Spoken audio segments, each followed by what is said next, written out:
Chapter number 2, organizational effectiveness and the role of change management. Yeah. So for any organization, they would want them to be effective, productive, as you guys mentioned these type of things in last session also, I think. What is the ultimate role of uh, for a leader? What he would want his organization to be like? He would want his organization to be effective, productive, less time wastage, all of those things. He would want that. So in making your organization effective, yeah, uh, what is the role of change management? How change management can help in that? Yes. So that is essentially what this chapter is going to discuss. You will of course read the chapter in detail, but I would like to highlight a couple of things which might be useful for you uh, as you will prepare to read about this. So, for example, these simple things, definition of organizational effectiveness. I think you should try to reflect it in your own time. There are many there are many there are many different types of ways to explain what is how do you assess that how that the organization is effective. Is it that they are doing well for the society? Is it that their workers are very satisfied, so they are giving them very good ranking? Is it their financial position which makes like return on investment and those type of rankings? What really is going to define that organization is effective?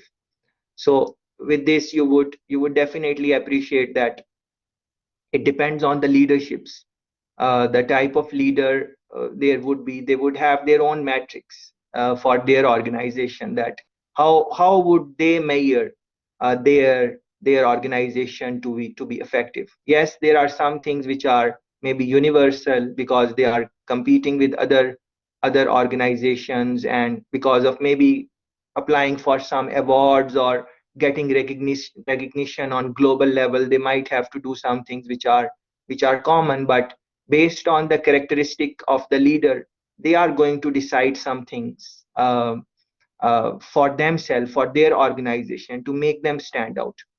You can also think about this like, what is success? Like if I ask you guys, what is success for you? What is success? So e- everyone would have some people would have some similar responses also, but some people would have things which other people are not considering as success. So for one person, it could be a it could be a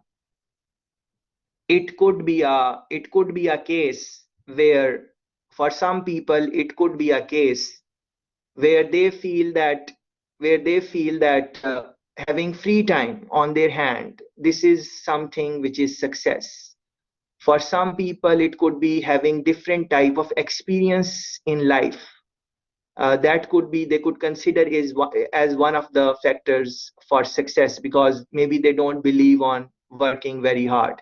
Like by hard I means, some people are workaholic and they just they can't find time to have a little time off. On the other hand, there can be some people who really find success or happiness, if we can call it, in their work. So the time when they are on their job, that is the most they can do for their job, for their career. They find that as success. So what I'm trying to say, just like success can have different meanings for different people, same way, because of leaders are also, they are leaders, yes, but before that they are human beings. So they would have their own aspirations, inspirations, whatever you want to you want to call it. So you would want to you would want to think on the same lines when you are thinking about organizational effectiveness, that the leader, what are they thinking about. You are asking some things about coursework and outline. I just posted like 20 minutes ago something on RVLE. Please, you can read that note and I will follow up on that. Yeah, please try to think about these topics which we are trying to discuss right now. Yeah, so why it is important to understand. Yeah, this is the question which I would ask you to think about. Why it is important to understand the dynamics or nature or what is close to your heart or your organization, in terms of assessing effectiveness. Some things, as I mentioned, that they might be same coming. So for example, purpose. Think about it, purpose. Like, as a participant of this course, or even if you are not taking this course, if you are just, even if you are not in school, even if you are doing something else and you are not studying, this is something which you should think about. Purpose. Like, what is the purpose of my life? Why I am here? What do I need to achieve? What do I want to be? Where should I be spending most of my time? All of those questions are answered with purpose. You link it with organizational effectiveness. If an organization understand what is their purpose, what are they trying to achieve, you would read it in their mission and vision statements. But outside of that, you a mission and vision statement can be very good in terms of reading. But what is the culture of that organization? When you go there, do you feel that they are doing it? So for example, you are at University of the West Indies. What is their Have you tried to explore what is their mission, or what is their vision, or what they want to be, or what are their aspirations? Try to do some search and try to find out what do they say on paper. Yeah, and then, because you are also a customer, now see, reflect, whatever they are saying on paper, do you, as a participant, do you really feel it when you are on campus, or when you are interacting with the stakeholders? Do you really feel that this is the purpose? Yeah. So many times, not just in our university case, many times the organizations would have some purpose and some statements which they have on paper, but unfortunately somewhere they are lost in translating it to the customers sometimes. But what that is where you can think about public and private and government and non-government institutions, how different institutions behave. So from there, I would encourage you to think about this purpose for your own life also, and then you would chart out, and for the organization also. Any organization which you would be looking at, you would want to see that what they are saying, their purpose is it being reflected in terms of what they are doing. And now link it back to the topic of the chapter, the role of change management, how organizational effectiveness is linked with change management. If you want to make your organization effective, what would be the role of change management? So now we just spoke about purpose. So why it is important to understand the purpose of the organization if you want to bring any type of change? If you want to, please reflect on this. If you want to bring any type of change, why it can be helpful, or why it can be important to understand the purpose of the organization. Yeah. If someone wants to think about, even before thinking about organization, think about yourself. If someone wants to change you, bring some change in your habits or your lifestyle as an individual, what do you think, how important it can be for that person to understand you as a human being? What do you stand for? What do you aspire to be? In other words, what is your purpose in life? What is dear to you? What is more important to you? Yeah, in other words. So if we understand those type of things, then as we are thinking about changing a person, and organizations are, what are organizations? Organization are a set of human beings. So it's the same type of thing on a broader scale, of course, with more complexity, of course, but fundamental dynamics are same. So that is why it is very important to understand the purpose, because then you can use the right strategy. As you know, Gentle was posing a very interesting question, that what would be the difference between two terminologies which he used. So you might be using one way of making change, but as you are in the process, you understand the purpose or the aspiration or what is dear to the object which you are trying to change, and then you can change your strategy as you are doing it. Because as we go further in our conversations, and as you watch more clips which are posted, you would realize that the change is not static, it's quite dynamic.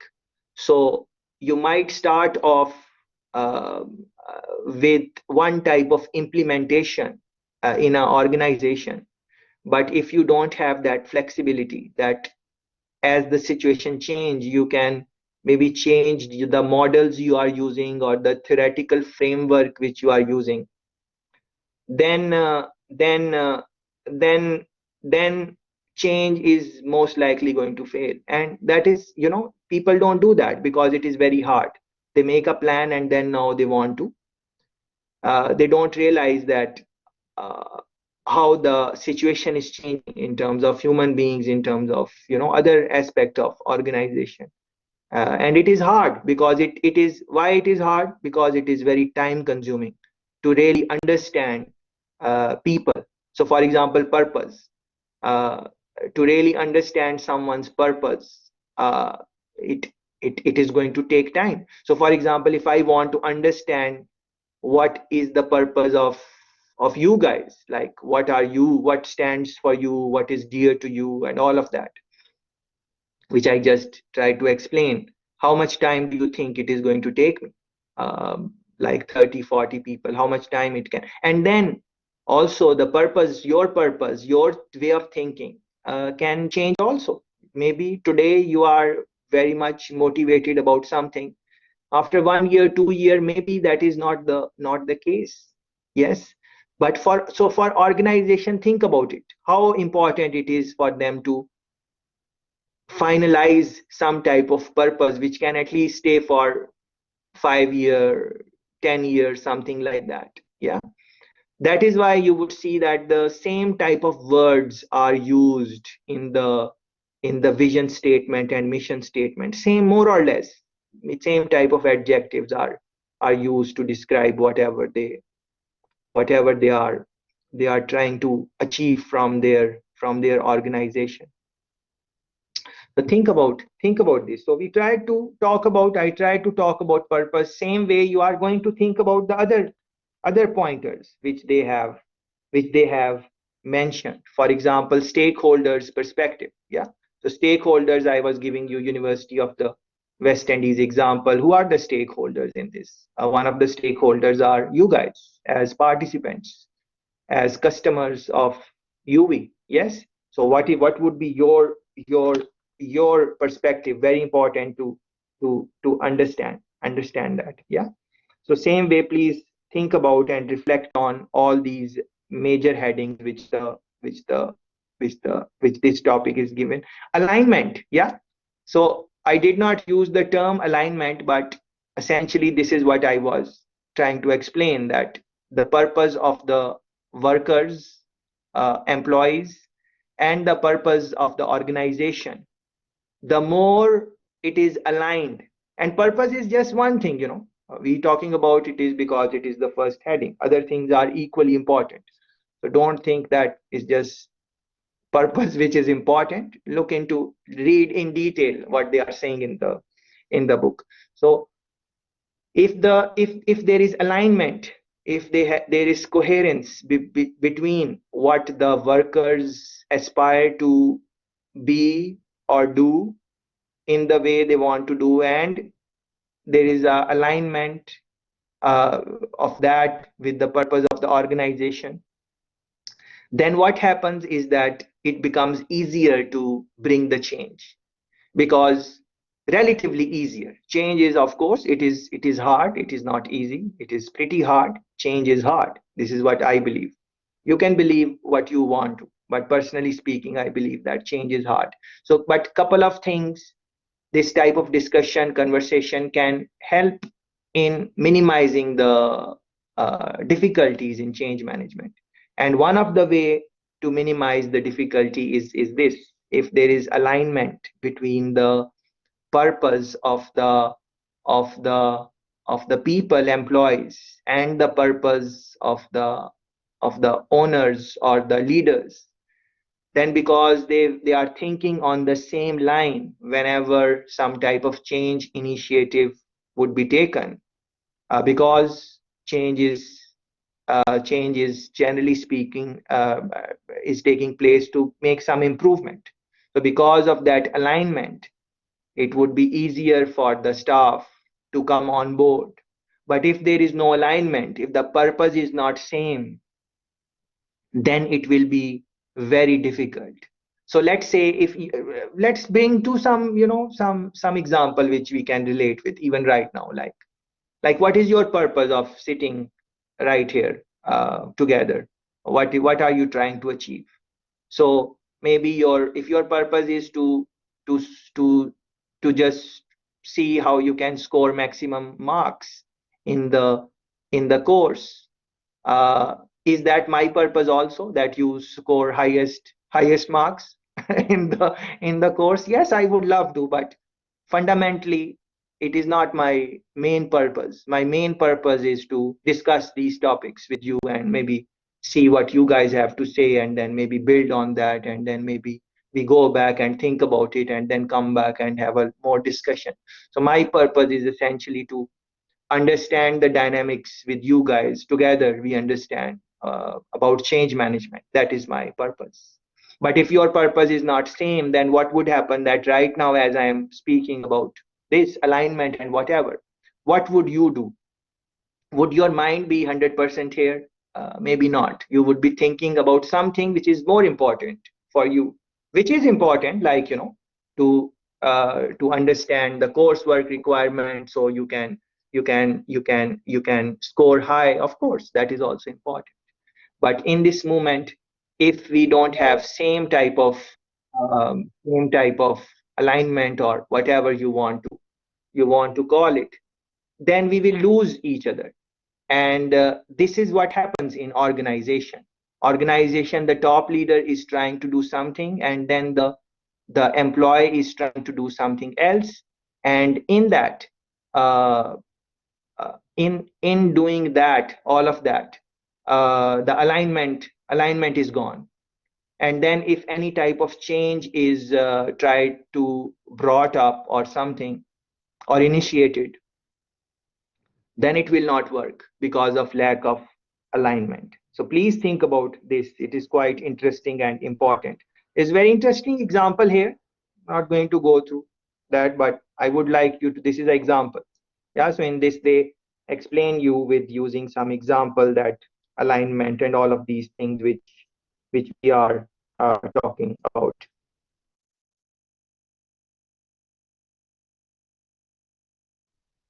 Yeah.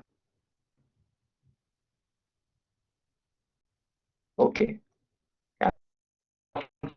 Effectiveness. Yeah. Different functions. This don't get confused because there are too many blocks in it.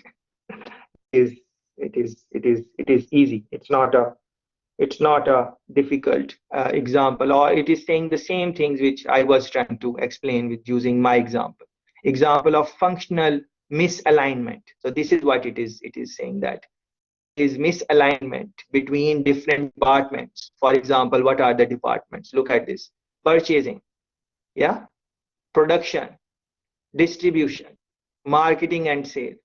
If they are not on board with each other and there is misalignment between what purchasing prefers to do, between what distribution thinks is important. If there is no alignment, then there will be misalignment. If there is misalignment, there will be chaos. There will be time wastage. What other things can happen? Employee dissatisfaction, all of those things. And these are some things you can look at. In order to perform effectively, each function might pursue the following objectives. Yeah. So this is one function, this is what they should be doing. This is one function, this is what they should be doing. This is distribution, they should be looking at these things. Low inventories, stable demand, this is marketing and sales. This is what follows that this section. They should be looking at that. For example, flexible product specification to meet customer requirement. So, but yes, they are doing these things in within their scope of work, which is marketing and sales here, production here, and there are so many other departments in a organization. Yeah, but if uh, uh, there is no alignment between various departments in terms of understanding various concerns of the organization. We just discussed one, which is purpose. You should, in your own time, think about other things, same way, and try to maybe reflect on that. So if this will happen, there will be some type of time wastage and all of that. Yeah. So this for example, this is criteria of functional effectiveness. In other words, you can say the purpose of the production, the purpose of the distribution, or you can say that what is important for distribution. Yeah, any word you can use. They are saying criteria. Yeah. So what is the criteria for production? You would have to set for your company what you want to achieve. For example, let's say there is another box here. Let's say it is quality. So you would understand that what is quality for you. Quality means different for different people. For some people, quality is durability. For some people, quality is long life of the product. Other people feel that quality is what they can afford. This is a quality, a characteristic in a product which they aspire. The general understanding is that quality is just the if it is the product is expensive and it is very fancy, then it is a quality product. Not necessarily. Every product is a quality product for someone. Please think about this line. Every product, any product, every product is a quality product for someone. So you can think about any things which you have. Maybe you have clothes, you have some shirt or something, and you don't even wear it, you don't like it. But there is someone in this world, for them, it is a quality product. You don't like it, they will love it. they, this is why it is important to about these things. Very interesting examples are here, and the example continues here from the last page. Very nicely they have explained. I'm sure as you go through that, you will be able to understand the linkage between the role um, change management can make in terms of creating overall organization effectiveness. Time perspective. Yeah, I would like to talk about this because I think time and space. These are very critical variables generally in life, of course, as you would agree, time and space, but also in terms of change management, time and space. Yeah. So let's see a couple of lines here. So for example, this one, I would like you to pay attention to this maybe. Yeah. So it is time perspective. Yeah. Organization B might be incurring higher costs and lower profits today in order to invest in new plant, product development, and staff training, in the belief that this will help secure survival and growth over the longer period of time. Yeah. So they are maybe trying to, because they have the time perspective, they are saying, okay, in the short run, maybe we have to give some sacrifice, but in the long run we will be able to maybe benefit from that. So this type of thinking would help them to assist them to understand that yes, they have to go through some tight changes maybe now in terms of maybe spending less or something like that. Yeah. So essentially what it is that time perspective needs to be included in any definition of effectiveness. Yeah. Um, but I would say that you make your own definition of organizational effectiveness, um, uh, at least for the purpose of understanding it. So you should think about what is important to you, what is your purpose. If you are going to work for some organization, what should be their purpose? Yeah. So for example, you guys are going to look for jobs, yes. Especially after, you should start from now, I think, but most people wait, which I don't think is a right thing to do. They wait to graduate and then they start looking for job. So when we are looking for job, we are just sending out resumes and see who is going to take us, and they interview us and then decide if they want to take us or not. Most people do not have the privilege to select the organization because maybe they don't have much offers, or they are just looking for who is going to pay me better salary or whatever, and then they go for that. I was reading some papers, and they were saying that we should also select the organization in which we are going to work. And as I read more, I learned that it is not the organization which we should select.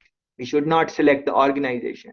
What we should really select is the leader, our boss, if we can. Like, by selecting, I mean that what type of characteristics you would want in the person who is going to lead you. You should think about this. And as you are applying for jobs, you should try to find out that where you can find this type of characteristics in your leader, who is going to manage you or who will manage you in a couple of years or something like that. Because by doing this, what would happen is that the purpose would be aligned automatically. So you would like some things in your boss. Like, let's say you like that your boss is punctual, who is on time, who is very hardworking, who is very, whatever you are thinking about. More or less, those are the qualities which you appreciate, which you like in the boss. And in other words, you are aspiring to have those qualities also. Maybe you don't have them right now, but you are aspiring to have those qualities in the future, maybe.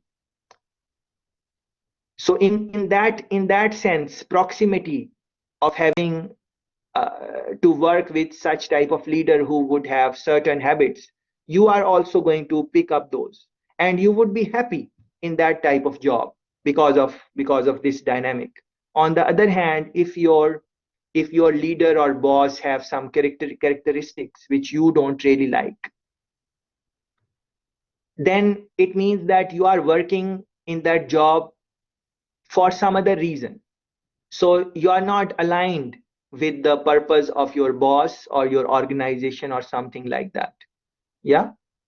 So think about these things. But again, just like change management, just like the question Gentles raised, that what the different terminologies he used. It's relatively easy to give the definition, or say, okay, organizational effectiveness, this is what it means. But you will realize that it would mean different to different leaders. It would mean different to different organizations. Uh, so if you are able to find a boss whose characteristics you enjoy or you appreciate, then if that boss is going to ask you for some type of change, it will be relatively easier for you to at least try. Yeah, this is the fundamental point. Yeah, so likability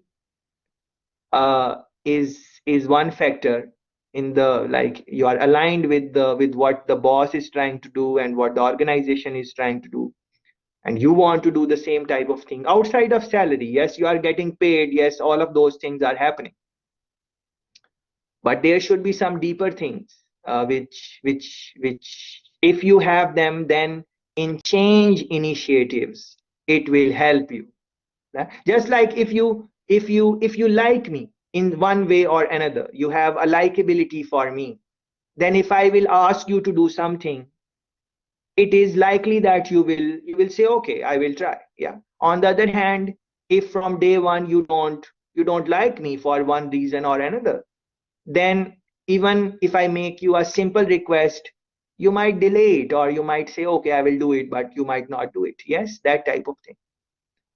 Same way, if I stand for the things which you stand for, what is important for you is important for me also, then you will see some type of linkage. And because of that linkage, if I will ask you to do something and linking it with your purpose, which would be not just your purpose, it would be our purpose. Both of us want that. Then it will be easier for you to adjust to that change. If you would look at the fundamental principle of all this thing which I have been trying to explain in the last, let's say, 10-15 minutes, if you say, okay, I'm kind of lost, and explain it in one line or two. So don't worry if you are lost. Let me give you one or two lines which will help you maybe reflect on this. So human beings, essentially, whatever type of change you are asking them to do, they always ask this simple question: what is in it for me? What is in it for me? Any change, you want to change someone, he or she is going to ask in their head, consciously or unconsciously. They will see, reflect, evaluate, and human minds evaluate very fast without even knowing. Always they are asking, what is in it for me? What is my benefit? What will I get from this? If you can explain that and they buy this, then they will try to at least change. So this is what you need to essentially do: organizational effectiveness, improving that, or bringing some type of change. As we are talking about, the role of effectiveness, the role of change management in organizational effectiveness.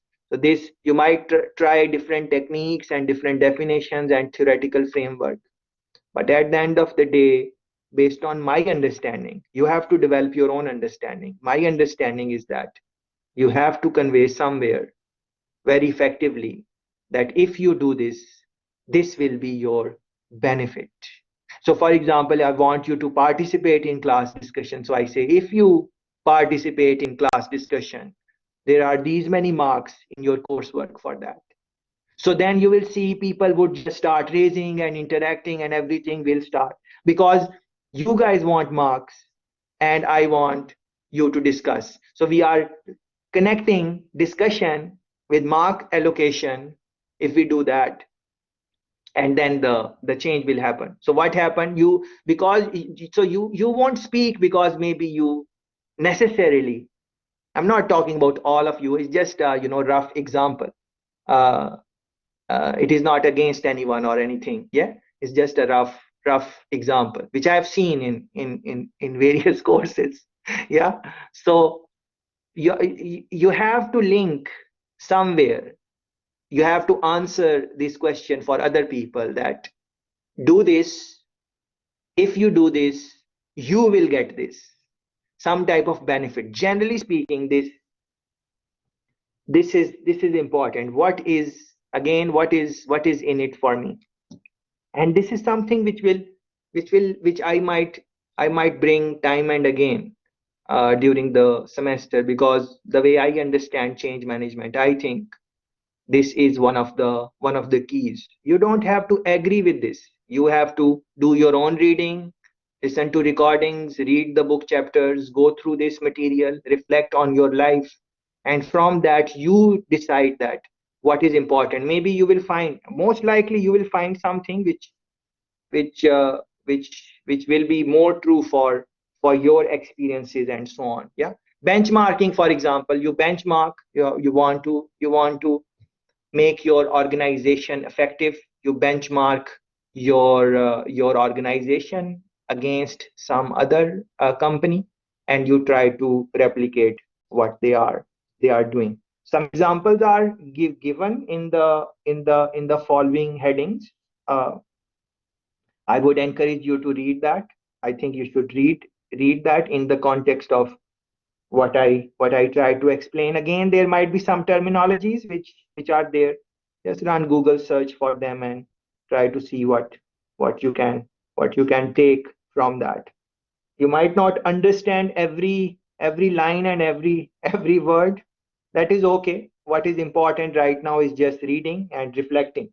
As you will read more and more, as the chapters build, and we go on the later chapters, the things, because they are connected, you will get a better understanding, hopefully.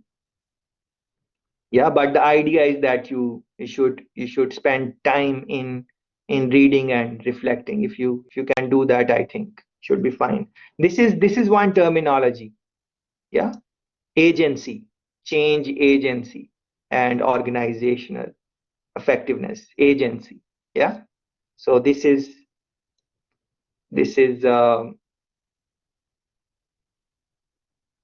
I had a couple of MCQs in one of the exams about change agency, and I remember that some friends were saying that we did not look at change agency. Yeah. Uh, so change agency, please run a Google search on this and try to understand what change agency. But I think we won't have. I'm thinking about coursework. I don't think we are going to have MCQs and stuff like that. But because I'm just spending some time thinking about this, I will post the details um, soon about the coursework. But I think there is no MCQs. I'm not sure yet. Anyways, so course agency. Yeah, look at this course. Oh, sorry, change agency. Change agency. What is this? How they have explained in your book. For example, ability of a manager or other agent of change to affect the way an organization responds to change. Yeah. So two things they are talking about. One is ability of a manager. What would, if I ask you, what would make the manager able to bring across change? How would you respond to that? So here is a question for you guys. Please see if some of you can respond to that. So the question is that how would you assess that the manager is able to bring the change? What is your response, please? Anyone?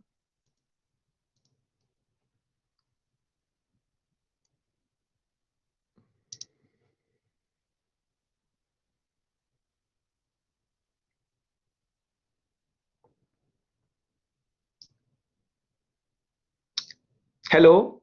We are not in talking terms, or you guys cannot hear me? What is it? Yes, please go ahead. The question is, how will the manager bring about change? No, the question is that let's go back to the question. So change agency, this is change agency, and what is change agency?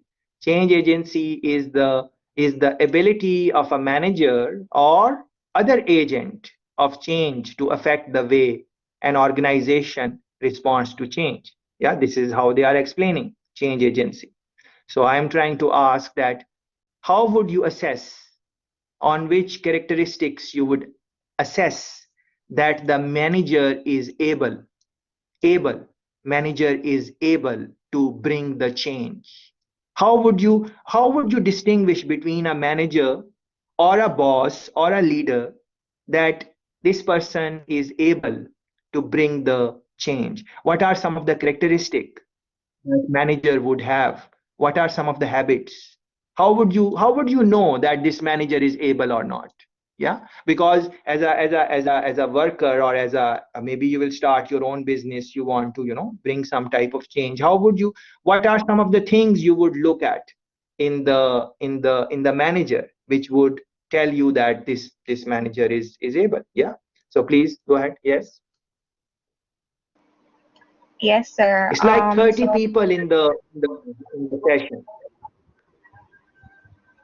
A characteristics would be assertiveness. Sir. The manager would need to be Okay, assertiveness. Mm-hmm. Okay, can you give some type of what is in your mind? Have you seen any type of assertive manager and they were able to, bring some type of change? Is that what is in your mind? And the manager is does not has to be like in the organization. In home also there are some managers. Maybe our parents are manager, or we are manager, or some friend is a manager. Manager who is a manager who is managing something. So can you give some example of like where did you see that assertiveness shows that the manager is able?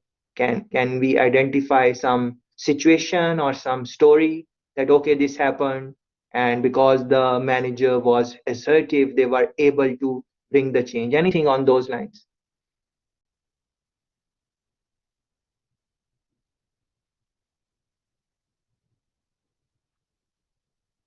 Anyone else? We have like 30 people, man. There should be a couple of friends who can contribute to the discussion. sir, not only assertiveness, but I was saying that in order for someone to bring about a change anywhere, then they have to know the organization to, know what are you bringing about a change from. And you can assess that person based on the way they manage, based on their capabilities, how they handle certain situations, how what was their performance been like, what has the performance been necessary with the company, has it been improving, how this person handles problem solving, how this person handles conflicts. And I think those are some of the things that you can use to assess if a person can bring about a change, a manager can bring about a change. So, for example, Lewis is saying how the plans for change are conveyed. Okay, communication, very interesting.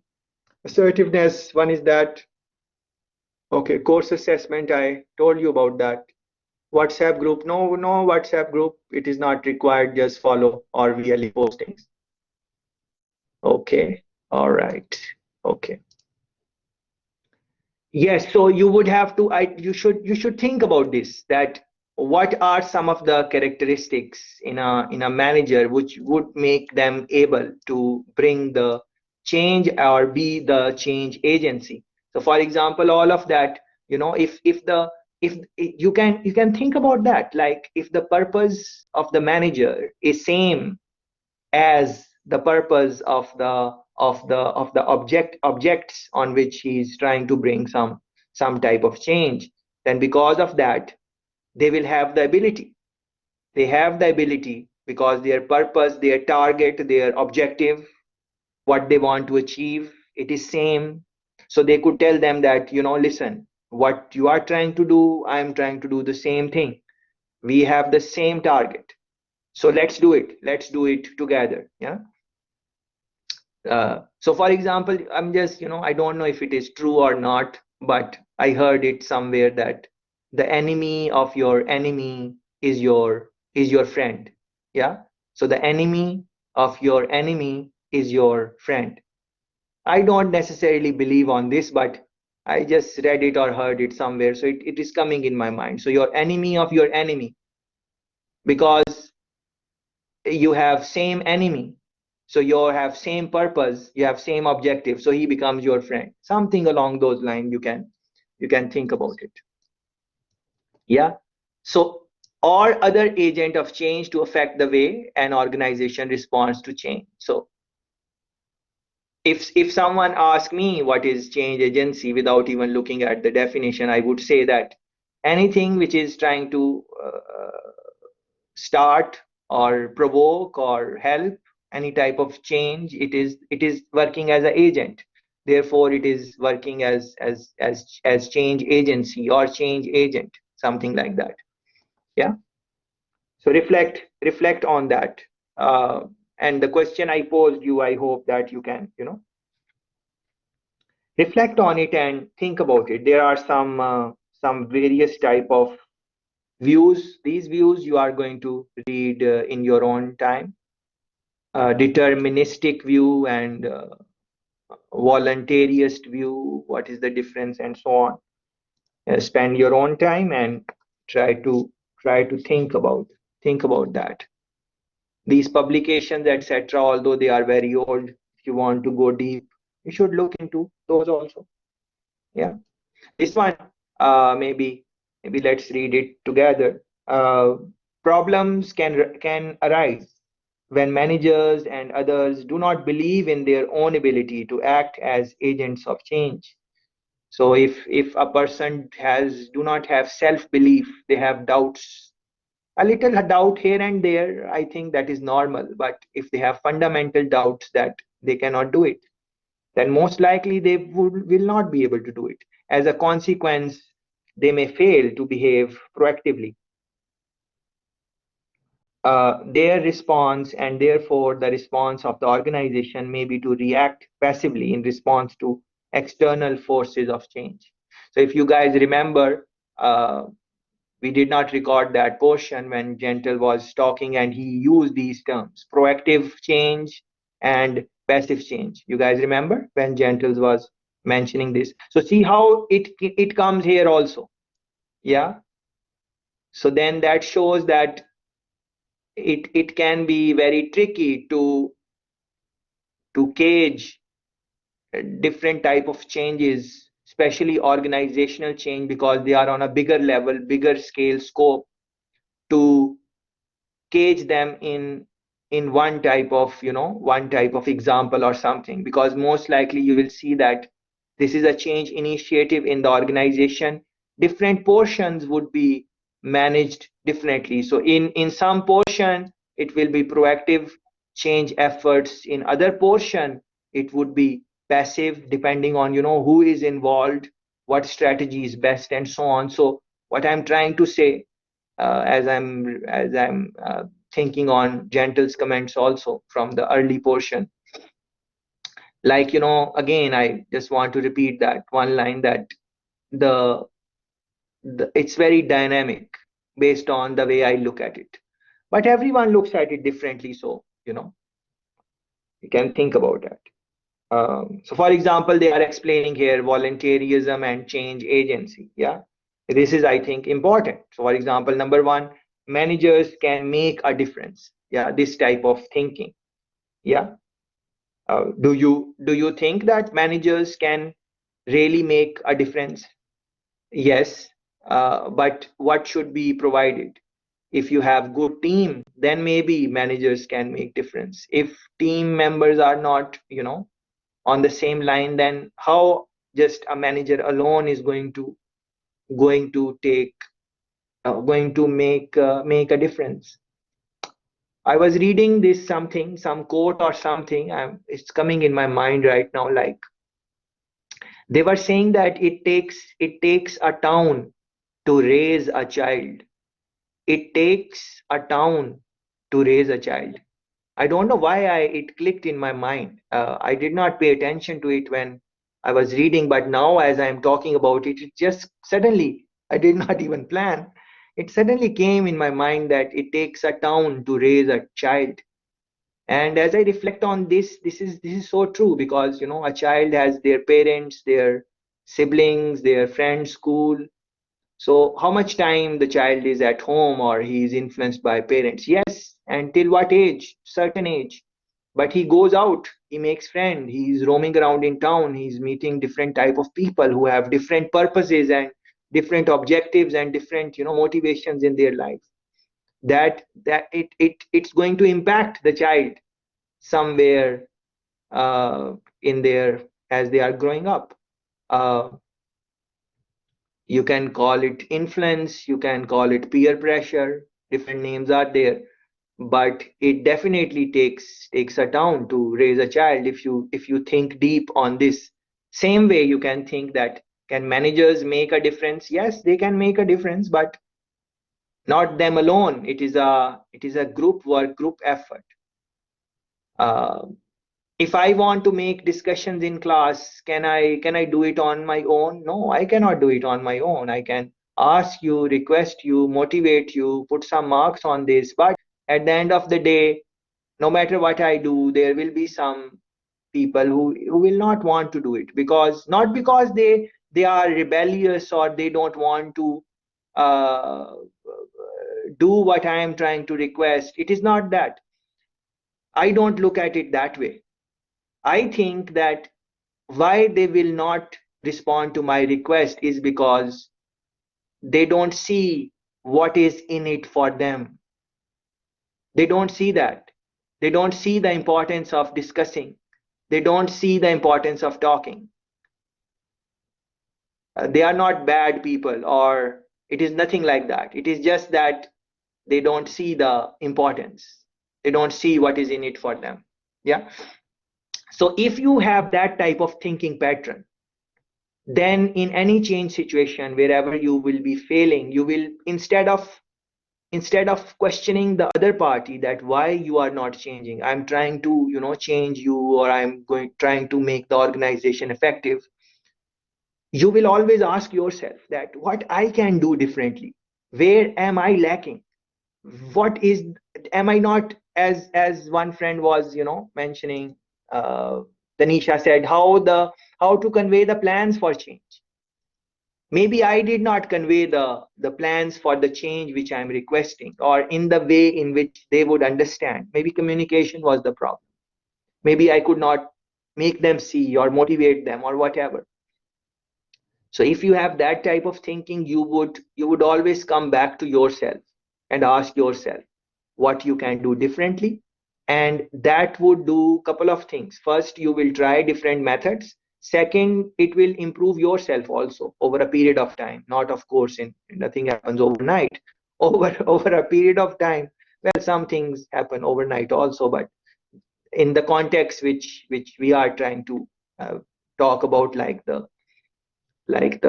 organizational effectiveness and role of change and so on.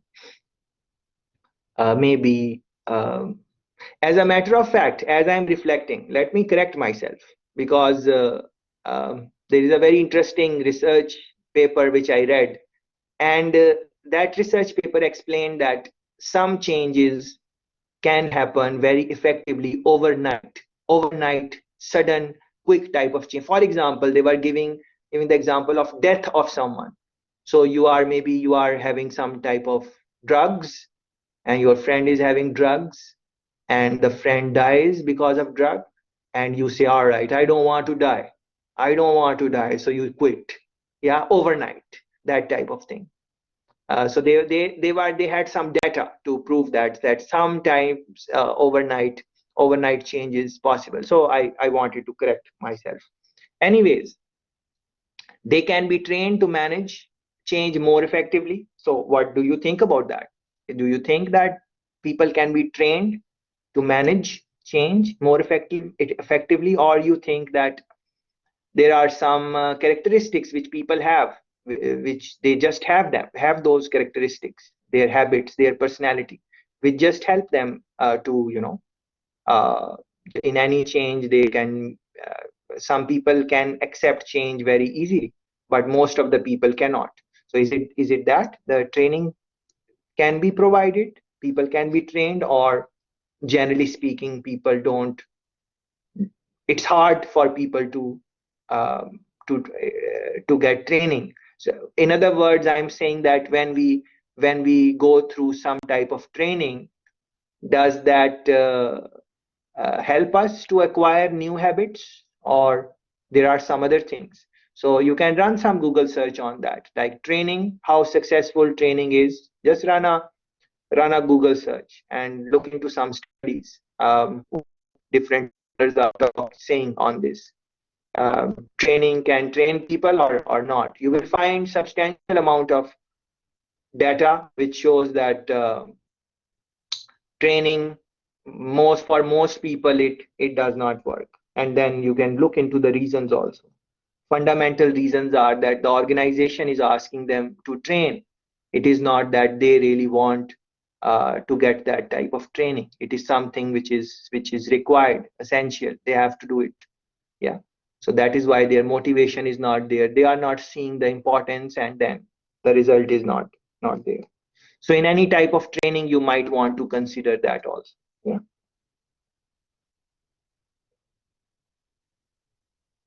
Yeah, these type of questions you would want to, uh, think about. Identifying what it is that needs to be changed. Yeah.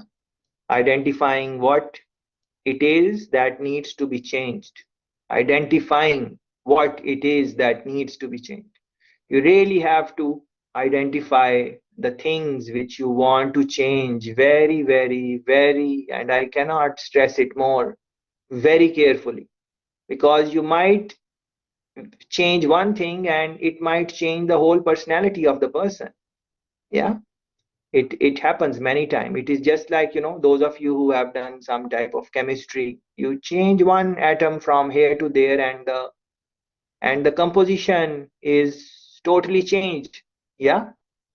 So you have to really identify that when you are trying to change someone or some situation, you have to really think that what will be the impact of this. If the person change this habit, what other impact, that change, what other impacts that change might result in. Yeah. It's very important to reflect on this, because human beings, because of the way our mind works, you change one thing and it will have ripple effect on other things. Yeah. Let's take some example, like some simple example. For example,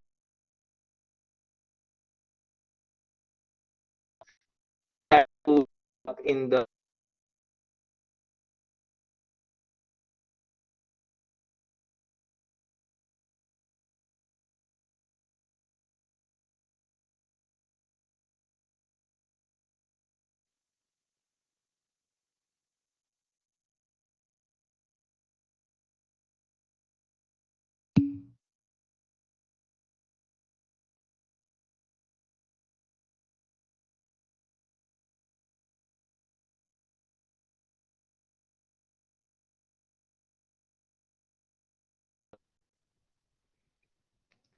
yes, I stopped talking because connection was said it is low, so I stopped talking. Yeah.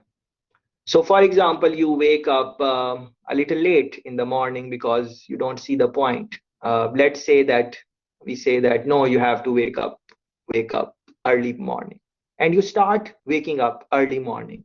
What would be the impact on your life? Think about that, or vice versa. Right? They take any habit. I change that, and then see how other things in your life will get impacted because of that. So if you are not someone who who likes to wake up early in the morning, especially in the early days when you start waking up early in the morning, what will happen? Your mind will not maybe work properly because you are sleepy, or you feel tired, exhausted. In that, whatever you will be doing, you will not be enjoying it because you are sleep deprived or something like that. Maybe a couple of days you can do it, but because you don't have that type of habit, your other activities in your daily routines, they might get a little bit distorted, especially in the first few days or weeks. Eventually you will develop the new habit, but it can have some type of impact. So this is what you need to reflect on a deeper level, that you want to change someone, whatever habit, whatever thing you want to change. You might be able to change it, but it will have some type of consequences on other things. You need to reflect on, can you take those consequences or not? So that is some question which I think all of us should think before we are trying to change any type of situation. So in that respect, I think it is important to think about this line, which is highlighted now, identifying what it is that needs to be changed. So it means essentially that, do we really need to change this thing? If we want to change this thing, do we understand the person, people involved in this, their purpose, their motivation, what they like, what they don't like? Yeah.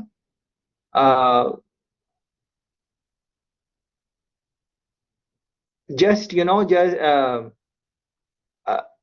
that would really help you if you assess this before, because once you start the change effort, then if it does not work out because you did not understand or foresee what would happen or what can happen, then it can backfire, and then your change effort would go as a failure, and you don't want to do that. Change agency skills, for example, this one I think is very interesting. What are some of the change agency skills? I'm sure you guys are familiar with that, but let's go through some of those which are highlighted, which are in the book. So for example, in this highlighted section, you can see communication, leadership, working with teams, confront, negotiate, motivate, manage relationship with others effectively. Yeah. So see, it is in change management, it is not just about identifying the theories or framework or the theoretical portion, the book portion.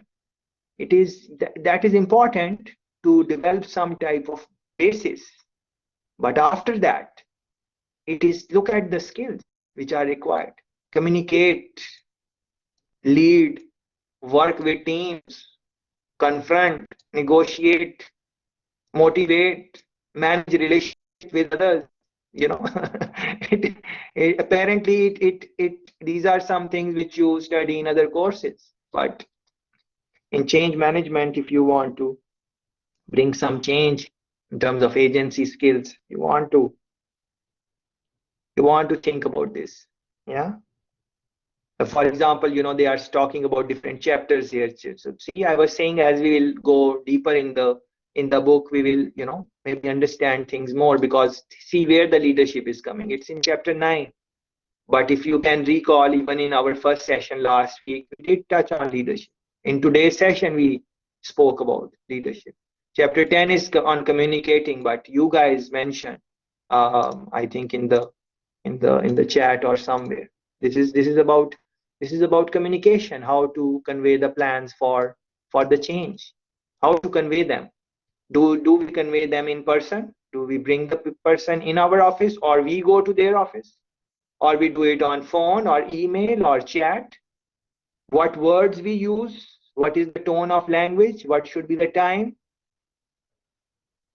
Should we do on Friday or Monday? All of those things, you are thinking about that. How to learn these things? This is, I think, important question, that we are doing change management. How to really learn these things? I would say you need to experiment on different things in different change situations, involve yourself there, try out different things, and reflect what works for you based on your personality. Spend time in understanding people you are trying to change.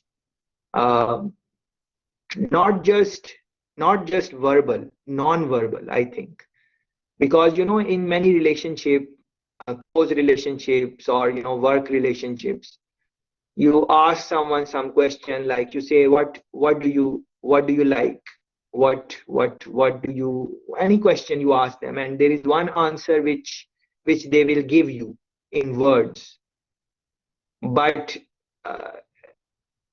many times people themselves do not know what do they really like, what are they really passionate about. Like, if I ask you guys, have you made up your mind? Most of you are like in your 20s now, so have you made up your mind what job you want to take on? How many of you have made up your mind? So it is very likely that most of us do not really know that what job we really want to do. So what would we really like to do with our time in terms of job, in terms of career? Many people take some type of, major, and later on, let's say some person would take some accounting major, and then when year they will say, oh, this accounting is, what is this, what am I into, I don't like it. Yeah, they will many times people change faculties. I'm sure maybe not you guys, but I'm sure you have heard, or in your friends and in your circle you have seen other people, they were in medicine and they came to, science and technology, and science came to social sciences, and social sciences went to humanities or something like that. So look at this. Even we don't understand ourselves at the age of 20 or 21, 22, 23. Even after that, yeah.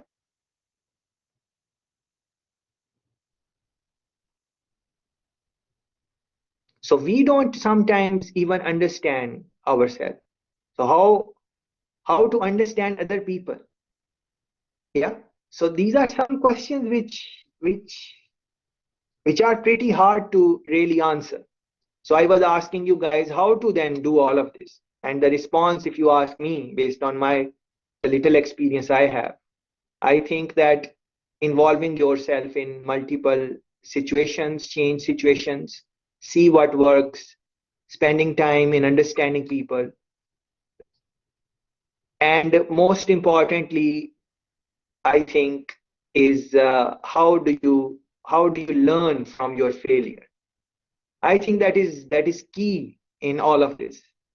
Because think about this, when you are starting out, just like anything, you are not going to pass right away. You are going to fail. Many times you are going to fail. So when you fail, what is the story you tell yourself? Do you tell yourself that you have failed, or you tell yourself that you learned one way which does not work? So you think about this. If you try something, it does not work out, do you think that you failed, or you think that you learned at a way which does not work, and you need to try something else, another method, and then maybe that will fail, and then you try some other method.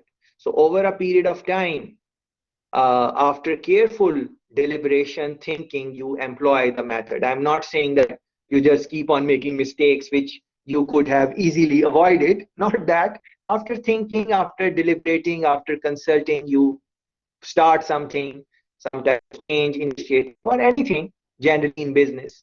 If it does not work out, then you just reflect. Say, okay, why did I fail? What I could do differently? And then maybe make a journal or something like that. So over a period of time, if you are doing this even in 2 years, you would be able to take care of these pointers which your book is explaining under change agency skills. I think that is one way, but different ways for different people. Different people look at different things. Let me link it with the point I made. Let me link it with what your book is saying. So for example, here the book is talking about beliefs about change agency, belief. And a while ago, I asked you the same question. If you fail, if something does not work out, what question do you ask yourself? What do you tell yourself? Do you shame yourself? You say, I'm not good enough, I'm always a failure. And what other people tell you when you fail? Your friends, your family, they laugh at you, they say, don't worry about it, next time, just, don't make that mistake. Yeah. So what is all of that? All of that is belief systems. Uh, but in change, if you want to be a successful change manager, these things which may seem not directly linked with change, it may seem that this is linked with human psychology, human behavior, psychology, and that type of thing. But it is not. It is definitely linked with the with the change management. let's see what they have in the book. For example, let me find some terminology which they might have used. For example, this one, locus of control. Yeah, it's highlighted here. You can see it on the screen. Locus of control. So where is your, run a Google search on this locus of control and try to understand the term. So, and try to then reflect, where is your locus of control? Is it internal? Is it external? Is it your own mind, or is it what other people say? And link it with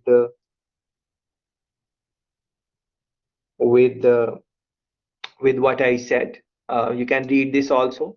The locus of control reflects the degree to which people believe that their own behavior determines what happens to them. So there is one person, two people fail a course, and one person is saying that, oh, I failed because I did not study. Maybe I should have paid more attention to this. Maybe I should have done this. And then they reflect on this, and then because they have internal locus of control, they look within. So then they will make a plan that in the future courses they will not repeat the mistakes. So they feel that because it is internal, they feel that many things are in their hand. So they will not repeat the mistakes and so on. So that would be internal locus. What would be external locus? Like, the when the facilitator was explaining, I was not listening because of the poor internet connection. I cannot control that. You are blaming other things, other factors. For example, the method of evaluating in coursework, method of evaluating in final exam. You are criticizing coronavirus. You are saying if it was in person, I would understand better. Not saying that all of those things are not true. Of course, there is some way to all the things maybe. But because you have given the locus of control to external environment, all your initiative towards bringing change are going to be very different from a person who thinks that many things are in their own hands. Yeah. So a person who thinks that they are capable and they can find a job, and it is just maybe job market is tight, but they will not quit and keep on sending resumes and keep on talking in their network, and they will not just give up. This is internal locus of control. So it is very likely that sooner or later this person is maybe going to find a job. There is no guarantee, but their chances are reasonable. On the other hand, there is one person who thinks that they are not good enough for the job market. They are not prepared. People only get jobs because they know someone in the company. All of those things. So external. Yeah. So maybe this person will also find a job, but the chances are maybe little tighter than the first person. Yeah. So locus of control. And I asked you this question a while ago, that how do you assess the ability of the manager? So one of the responses can be this also, that you can assess if someone is going to be resourceful or be able to bring a change or not. A person who has internal locus of control, they are generally speaking more likely to bring the change than someone who thinks that the control is external. Yeah. Please reflect on this. There are many other things which I can say on this, but I think this is reasonable for you to read the chapter. You can do the reflective exercises in all the chapters as you read. So for example, this one, reflection on belief about change agency in your organization. You can do this exercise in your own time. For example, this one, Do people in your organization behave as though they believe that they can make an important difference to the way the organization will develop in the future? I just read from these two lines. You can do this thing if you like. Don't have to, but and then of course look into the summary section. Organizational. So this is what we were discussing today. Organizational effectiveness and the role of change management. Yeah. So let me ask you, based on whatever we have been saying, what stands out to you as as a listener, mostly because today we did not really discuss like we would have wanted to. But what stands out to you? If someone asks you, okay, you are listening to these some pointers on organizational effectiveness and the role of change management. What stands out to you? What would you say? What is the takeaway for you? What stands out for you? What would you want to think about more? Anything which came to your mind as I was speaking? I think this is good time to share that. Please go ahead. Anyone?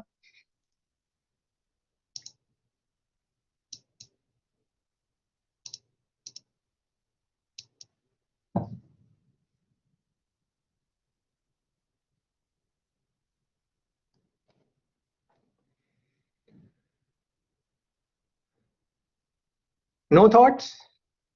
Not even one? Were you listening or you were like sleeping or something like that?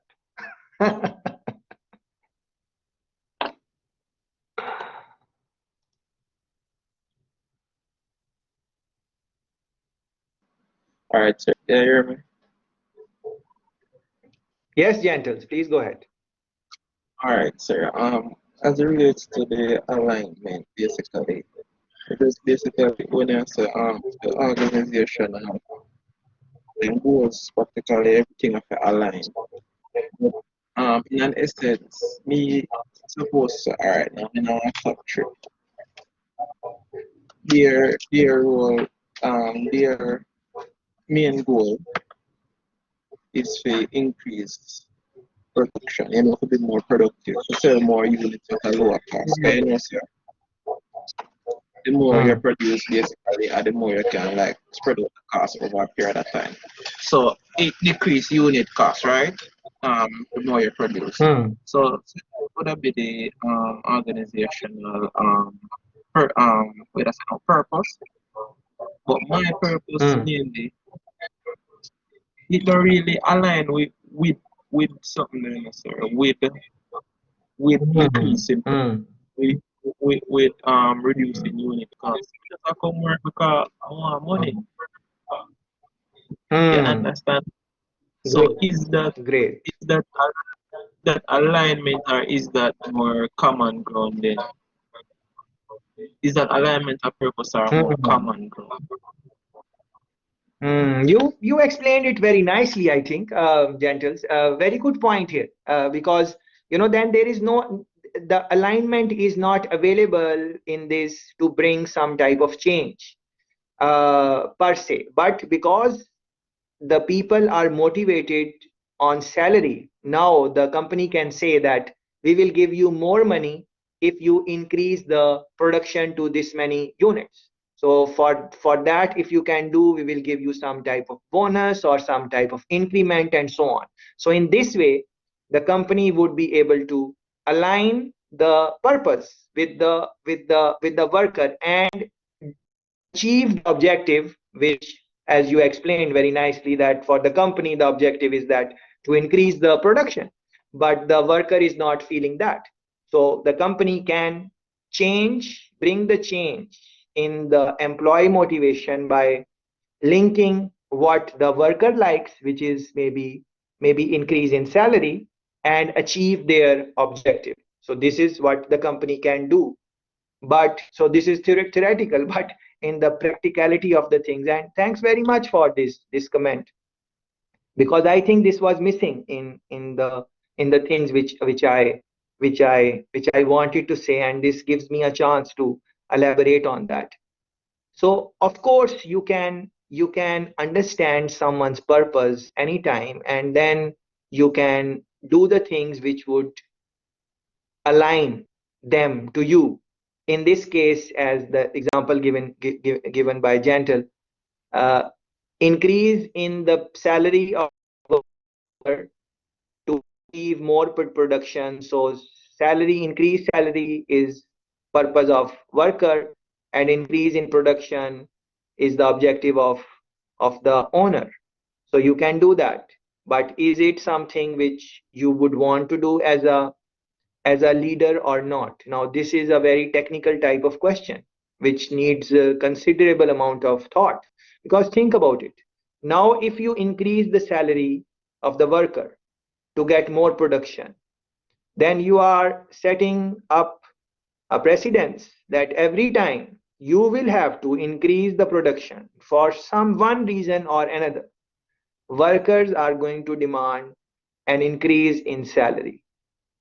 How much salary can you really increase? Production, how much production you can really increase? You can increase as much as you want from the business perspective. But how much salary can you reasonably increase? There will be some limit to that. So any day you are going to tell your worker that I am not going to increase your salary because of whatever reason, but then you have to increase the production. The employee, the worker is going to get very frustrated, because you have in the past you have linked it with them. So it is just like I say that every time someone will speak in class, I will give them 1 point, 1 mark. But what about if I say, but points are limited, there are maybe 5 points or 10 points for this. Yeah, so when those points are done, then no one would want to speak, because people were speaking not because they wanted to speak, but because of the marks. So in the example Gentle gave, people are more interested in salary per se, but not necessarily interested in the production of the company. So if in some way a company can establish, if in some way the company can establish some higher purpose, please think about this, some higher purpose which is beyond production, which is beyond self-interest, which is beyond salary. What can be that higher ambition or higher purpose? That higher purpose can be that we produce to build our country. We produce whatever the company is producing, they say, we produce to build our country. The more we will produce, the more we will help our nation building or country building. So for example, Jamaica, the company says that you are not just producing. Whatever we are doing here, this is helping Jamaica. We are getting helped also, but our purpose is to help Jamaica. That is why we are producing. Now think about, this is the purpose. So in this purpose, the company would want to produce more because they want to build Jamaica. The worker is going to work hard, not just because of salary, but the worker thinks that in this job, he's getting paid and he's also helping the prosperity of the nation, of the country, and so on also. This is one way to build some type of higher purpose. I gave you this one example, just randomly came in my mind. It is a rough example, of course, you need to tweak it a little bit, but this is how you should be building your purposes in your organization in terms of change management. It will be easier for you to build, to bring that change. Otherwise, what would happen that for everything you would have to, say in this example of Gentles, you would have to increase pay. Nothing is wrong in that, if that is what it is, then be it like that. But then, because we are discussing the course is change management, so we need to think about that also. If for every change the object is going to demand something from you, be it money, be it time off, be it whatever, some incentive. Personally speaking, uh, personally speaking, I do not think that is a good idea. Now you can think what you like based on your situation. If you think that, money increase and you change the behavior. If you think in your situation that works for you, that is fine. But personally speaking, my take on this is that it should not be money. It should not be salary. It should not be financial benefit. It should be something beyond that.